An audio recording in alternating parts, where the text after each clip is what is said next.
Hey there, everyone. Happy Monday to all of you. I'm Myra Ansari here for Wave Now. So, we are with the BBB today, the Better Business Bureau, and we want to give you a heads up about some scams that are floating around our area. But this is a really good time of year right now because Valentine's Day is on Wednesday, as many of you know. And sometimes our hearts and our guard comes down when we're looking for love, and sometimes we're looking for love in the wrong places. Whitney Atkins from the BBB joins us today to give us a heads up about some things that are happening around our area this time of year. So, Whitney, talk to us about these Valentine's Day scams that you want to let folks know about. Sure. So, Myra, you probably know the romance scam has been around for at least 100 years or more. It just continues to take new forms. Nowadays, we need to watch out for it online. A lot of folks are using dating apps, dating websites, and that's a great opportunity to meet someone new, to get on the dating scene. But you have to be careful, as with any interaction with someone new that you don't know very well. Like I said, it's a great place to meet someone special. Unfortunately, it can also be a place to encounter scammers, because scammers are well aware that these types of apps and sites are popular, and you might catch someone in a vulnerable state or moment, and it's going to be easier to take advantage of someone if they are thinking with their emotions instead of thinking logically. So if you're trying out online dating, if you're feeling it out, great, but there are some things we want you to watch out for. If you're engaging with someone, chatting with them, and they start early on trying to push you off the site, maybe, text or WhatsApp, that can be a little bit of a red flag if it happens really soon. What that it can be an indicator of is that they're trying to get you off the site before their profile gets marked as a scammer and taken off. So they still want to be able to have access to you. So that's number one, if they're kind of pushy right from the get-go. Number two is, after you've been engaging with them for a little while, suddenly an emergency comes up. They've fallen very ill, or they've had an accident, or there's a family member of theirs in need and they need to borrow some money. And they start asking if you can send them some money, if you can wire them some money or send them some gift cards. Red flag, again, that you're dealing with a scammer who's just going to take your money, and then you probably won't hear from them again. Borrow is the key word, Whitney, that you said over there. Can I borrow some money from you? Yes, that's the red flag there. I've only known you for a few weeks. So, just a general rule of thumb, don't give out financial information or even too much personal information to anyone that you haven't met in person yet, and that you are really still getting to know. They may get pushy, they may pull on your heartstrings or try to make you feel guilty. Don't fall for it. These are common scammer tactics that we're seeing in the online dating world. Again, just anyone who's really moving too quickly for your sense of comfort, and who's asking for money pretty early on in the game, for some tragic or emergency type reason. Those are red flags that you might be dealing with a scammer, unfortunately. So it's best to, if it doesn't, trust your gut. If it doesn't feel right, if something seems off, it may be best to break contact with that individual and move on to someone else. I think sometimes it for a lot of it, it's hard to meet somebody out there. The dating world can be challenging. And then when you feel like someone's finally giving you that attention, and you may feel like, well, wow, they call or text me all the time. They're always available. Whenever I need something, they're answering. And more than likely, Whitney, correct me if I'm wrong, they're making themselves accessible because that is their job and they're working you, right? Absolutely. That in itself may not be a red flag that they're a scammer, but you want to look at the bigger picture. Could be that they're just really into you, that they really love to hear from you or talk to you. Could also be, as you said, that they are trying to keep you engaged with them with the ultimate motive of getting money out of you or your personal information for the purposes of ID theft. again, you just want to look at the bigger picture. Are they pushing you really fast? Are they constantly pinging you, messaging you, and also trying to get a lot of information out of you, a lot of personal details out of you right away? And, is that eventually going to be followed by a request for money or, some other request that you don't feel comfortable fulfilling to someone that you just met? Yes, absolutely. When you kind of take a look at all of it, that's your indicator that maybe we're dealing with someone with not great intentions. And, for folks who are, well, I don't want to be rude. I don't want to be mean. They're being really pushy, but I don't want to hurt their feelings. Because, there's folks that feel that as well, which they do. Absolutely. Absolutely. This is one of those times, Myra, where I'm going to say, be rude, or be a little bit rude, a little bit, distant or whatever you want to be. I know it's hard. I know we're conditioned to not do that when we're meeting someone new, and in particular, maybe in a romantic setting, but better to, I think, take the risk of hurting the feelings of someone who wasn't intending to scam you than, let yourself fall for a scammer because you were afraid of being rude and you didn't want to seem cruel by not lending them money or whatever the case may be. Again, it's better to take that risk that maybe they weren't a scammer than to be scammed and have to deal with the repercussions of losing your money, having your financial and personal information compromised. That's going to be a big headache that you can just avoid sometimes by saying thanks, but no thanks. Yes. And who becomes a victim more? What do you guys normally see? Men, women, elderly, not elderly, all of it above? All of the above. Unfortunately, this is really a scam that can target anyone and everyone who is looking online or, trying to date online. I think what it comes down to is if you're feeling a little bit vulnerable, putting yourself out there, or you're feeling a little bit emotional about the process, that's understandable.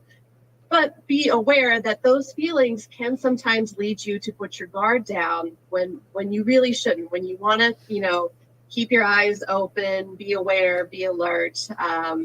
That's really, I think, what it comes down to as far as who is targeted for these types of scams. It's folks who are going to seem vulnerable, seem like they really want to open up to somebody, that maybe they're a little nervous or, this is hard for them.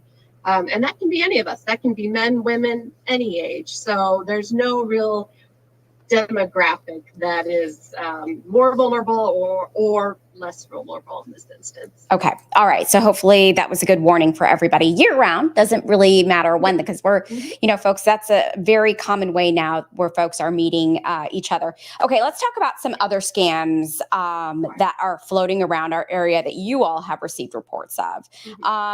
What about consumer regarding a wage garnishment scam? Yes, this is a debt collection scam that someone reported to us. And we've seen a lot of debt collection scams come into our office, reports of them. This one in particular was insidious in that, yes, it stated that the consumer's wages were going to be garnished. And then when the consumer called the number on the letter to try to speak to someone to get this resolved, to get to the bottom of it, they were instructed to purchase gift cards, like Visa gift cards, and give the number to the caller, give the gift card number to the caller, and that would be a way to pay off this debt. That right there is your number one red flag. If anyone is asking you to pay a debt, pay a bill, pay anything with a gift card, red flag. And if they won't accept any other payment, red flag. And it's because it's an unsecured form of payment. And once you use that gift card, it's gone. You can't get your money back. Yeah. But just know that any legitimate debt collection agency is not going to ask you or tell you to purchase gift cards to pay a debt. And furthermore, when you're dealing with debt collection letters, make sure that you actually owe that debt. Do a little bit of digging. If you don't remember this bill, if you don't know what this is for, call the agency, check your records. Don't just pay it automatically because you're nervous about it. That's understandable, but do your research first. Make sure, oh, I actually do owe this, something slipped, I will pay it. And again, make sure that they are not pushing you to pay in any particular format that is not secure. All right.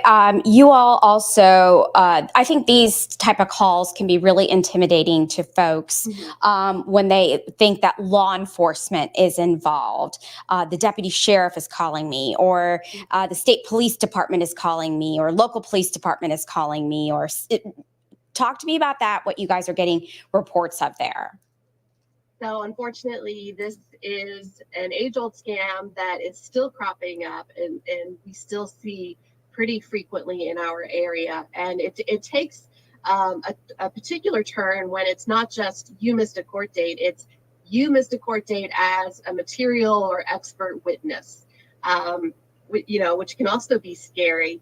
We recently had an instance where a retired attorney was targeted by one of these scams. Unfortunately, he recognized it for what it was, but he, in his position, there could be a reason why he would be called as a witness. We've seen doctors targeted by this scam.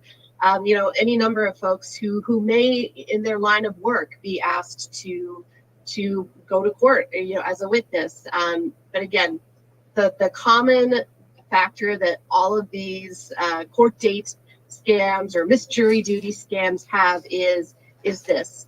That when you call, or if you answer the call and you talk to them, they're going to say that you've got major fines as a result of this mistake, and you have to pay them right away over the phone, or you're going to face jail time. You're going to face, more harsher penalties. That is simply not how law enforcement agencies operate. They're not going to call you over a missed court date and demand payment over the phone. Certainly, they're not going to, again, ask you to pay with gift cards or anything like that. That's not how it works. But these scammers are good at sounding authoritative. We've also seen instances where they have actually used the names of retired LMPD officers. So sometimes they really do their homework. Yeah. And they know how to sound scary. They know enough of the lingo to sound official.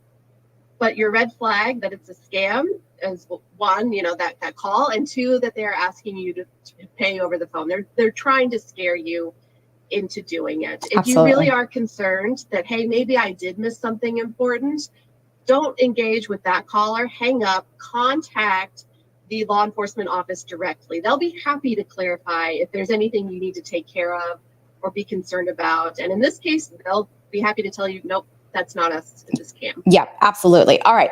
Also, I want to talk about the folks who may be going through this. If you're dealing with Medicare and Medicaid, it's really confusing and overwhelming sometimes. And to throw in a scam regarding that is really terrible. Tell us about this. Yes. When we see this crop up, especially during enrollment time, these are callers who are targeting folks and saying, they can help you enroll in Medicaid or Medicare. They can get you extra benefits. They can do all these things for you. And, a lot of times it's a fine line. It may not necessarily be a scam, but it's certainly shady. Because they're trying to get you to pay more for things that you don't need. Your best bet in this instance is to not accept those calls or hang up. Don't answer, don't reply, and go through the official websites directly if you need to enroll or re-enroll. That way for sure you're dealing with the actual agency, and you're not going to get pushed into or conned into any expenses that are unnecessary. Okay. All right. So another one I want to touch on, because a lot of folks are joining us today on Facebook. So there's another thing with Facebook, because that's going around. It revolves around Messenger. Yes. And this one, I think a lot of folks are going to encounter if they own a business and their business has a Facebook page, or if they are the person who manages a Facebook page on behalf of their company. I can tell you right now at BBB, we get these scam messages in our Facebook Messenger inbox almost daily. And it's all the same message, and it looks like it's coming either from an actual person, or they create a fake agency or organization, but they all say the same thing, that your business profile is in danger of being deactivated because you violated some term of Facebook, and you need to click on this link to verify your account or to do whatever. Don't click on any links that you receive in an unsolicited message. This is not how Facebook is going to let you know that you may have violated any terms. And what more often than not, that link is simply going to lead to a phishing scam that's going to get your personal information, maybe even your financial information. So just know that this is a scam. Unfortunately, what we're seeing, at least, in our own office when we read these messages, is that they are hacking actual Facebook accounts of real people to send out these messages. So, it's like a double whammy, right? You get these scam messages, and then someone else is being scammed in that their account was hacked to send out this garbage. So just know, if you receive a message like this, your account is not in danger of being deactivated. Please don't click on any links. Okay. So all good tips there. And this is what Whitney and I, when we've had these talks before, we always tell folks that once you give your information out there to folks, getting your money back and holding these people responsible is really hard, because it is like finding a needle in a haystack, like a haystack times 1,000, right?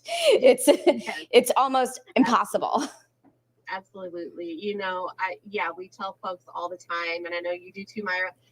Prevention, it's that age-old saying that an ounce of prevention, it goes a long way. Yes, if you are scammed, certainly we can help you with the next steps to regaining a sense of control over your information or protecting yourself.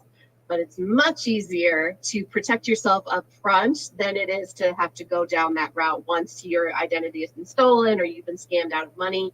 And you're right, there are a lot of instances, unfortunately, where you're not going to be able to get your money back. It depends on the situation and the method of payment you used. But if we're talking gift cards or any type of unsecured payment, that money is likely gone. And your best bet from there is to just make sure that your identity is safe through taking those measures.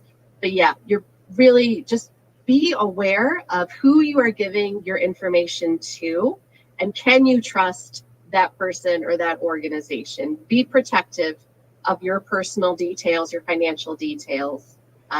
You don't want them to end up in the wrong hands. Absolutely. And I know a lot of folks have thought, well, I'm not going to fall for something like that. I would never do that. But it happens. And we also want to tell folks, if it does happen to you, don't be embarrassed. You can get some help. And that's why it's really important, I think, also, right, Whitney, to warn others. You know what? I fell for this. I didn't think I would fall for this. Don't do what I did, right? Come forward, yes.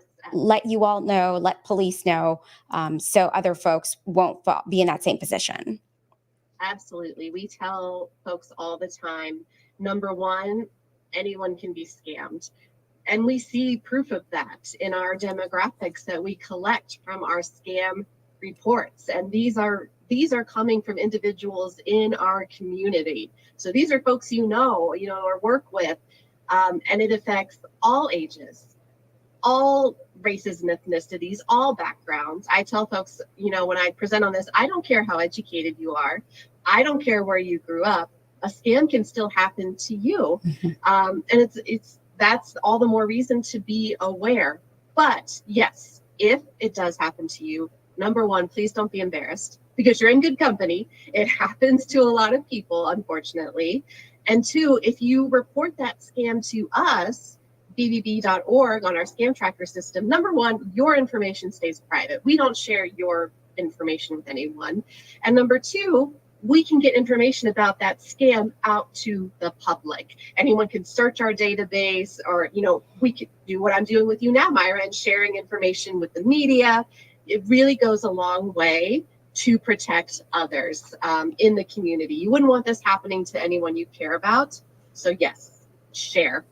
All right. Whitney, I appreciate your time today and sharing this information with our viewers. We try to do this once in a while to kind of let people know, hey, this is floating around. You've gotten reports of this. So if you've gotten that or you're kind of guessing, like, I don't know if this sounds right or feels right, go with your gut. Nothing wrong with that. Whitney, I appreciate your time today. Thank you. All right. I'm Myra Ansari with Whitney Atkins from the BBB. I hope you have a great day.